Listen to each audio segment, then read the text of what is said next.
Welcome back to today's Photo Minute. My name is Brian Osborne of the Photo Classroom, and thank you for joining us again. And those of you that did our shoot and share this past weekend, please keep those images coming in that you photographed. Hopefully you enjoyed the two challenges. I know I did, and I actually found some shots even just in the last few minutes of shadows that I thought were kind of interesting as well. But anyhow, continue to follow us.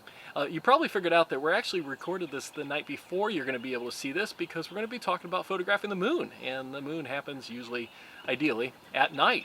We have a full moon coming up on Tuesday, but I wanted to kind of put out this whole segment so that if, especially if it's your first time or you haven't done a lot of moon photography, that you get a chance to maybe play with trying to get some images on Monday night, and then on Tuesday night we'll have the full moon. But even on Monday night and on Wednesday, I think it's a 98% moon. So you'll have some openings, especially if we get some clouds and you're not able to do that.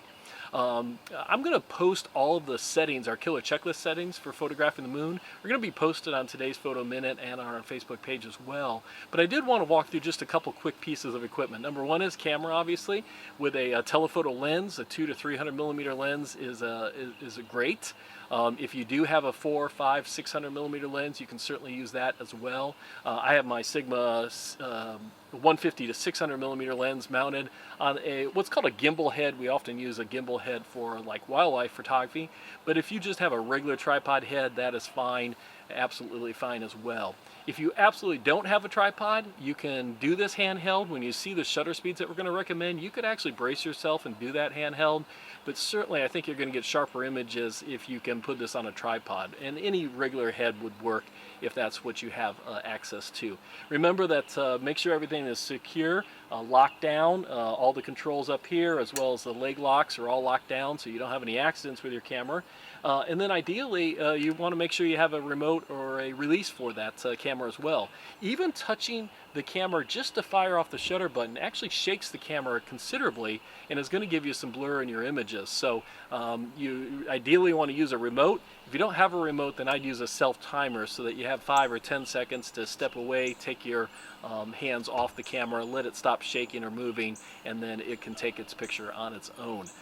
Remember from our lesson the other day, you definitely want to make sure you turn off any type of image stabilization. So if you have it built into your camera or built in more likely to your lens, make sure you turn that off, the OS or the VR or the IS, the stabilization feature on your equipment. If you do have that, you want to make sure you turn that off since you are using a tripod.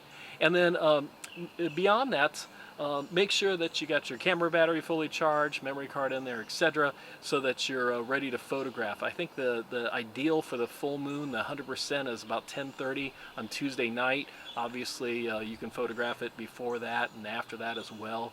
It'll be up in the sky, and you'll be able to shoot images of it.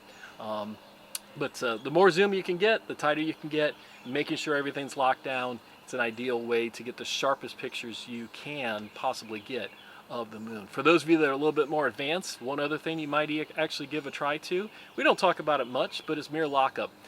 Sometimes even just the vibration of the mirror clicking up and down causes a little bit of motion in the image, so you might even try mirror lockup and play around with that, especially if it's your first or second time with that mirror lockup feature. You might give that a try, and if your camera has it, see how that works for you as well. I'm really excited about this. I hope we get the opportunity, weather permitting, to get some moon pictures and be able to share those together. It's really fun to be able to do that, and hopefully this is helpful in that entire process. Once again, my name is Brian Osborne. This is today's Photo Minute. Have a great day, and let's get ready for some great photography coming up in this next few evenings. Thank you again.